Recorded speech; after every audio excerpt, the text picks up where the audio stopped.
So let's talk about it. Recently, a new VA by the name of Jacob Takanashi got the role of Kinich, a character from not one, from the previous actor who held the record for roughly some months until the strike after the VA strike happened. And there are some VAs on SAG-AFTRA's side who torch him out as a scab or a straight up thief for the role because, well, this just came out of nowhere. Even the old VA thought that it was a bit too sudden. But then we, the fans, still gave in the respect and honor they deserve for taking these roles. Just like how we took the news of Tengen's VA being replaced, all the while this other VA right here was celebrating Takanashi's role, saying the dude didn't know jack shit about the SAG-AFTRA strike at the time, and you know what? This tweet backs itself as well. Now I'm gonna give you some time to read it, but basically TLDR is that an actor doesn't know what their role is until they are said that certain role. For example, you auditioned to do something pretty random, and then for some reason you just got the role of Sonic the Hedgehog one day. That's how it works basically.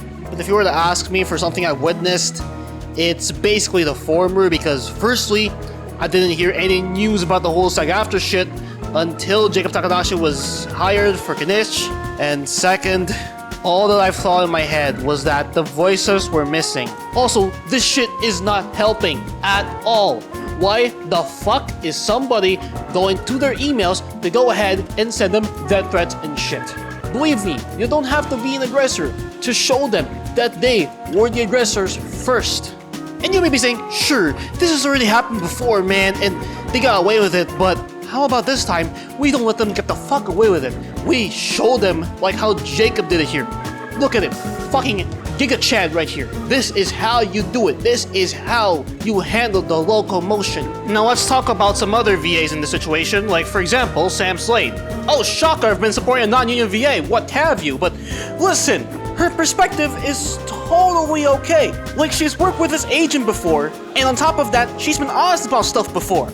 So I fully trust her on this one. And we also have perspectives from both Laura Stahl and Risa May, who, by the way, also didn't go with the aggressive shit. So to summarize this, there are good responses and there are bad responses. The bad responses, I feel, have the most aggression in them. Yet at the very same time, I would absolutely not consider everybody to be completely replaced because they're English voice actors or they're from the union. Because the moment Hoyoverse pulls this trigger, and I mean they've been gasping at straws for a while now, this then becomes a case of hasty generalization, and it only incites the mob mentality inside of our fanbase.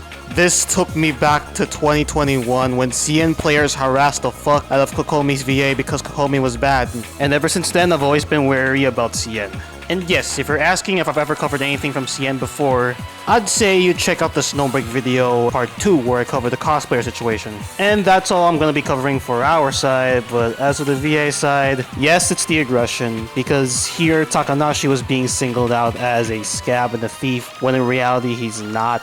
And the great Nathan Noakes really came in and saved the day for him and for all of us here who are just being optimistic about the future of Genshin, the future of ENVAs. And also, here's a video from Saurus Ness, a Genshin-centric content creator who decided to go ahead and give her own take on the situation. And she does a lot more in terms of digging deep into the SAG-AFTRA stuff than I ever did in this video. So do check her out. Anyway, rant over. Thanks for watching. See y'all in the next video.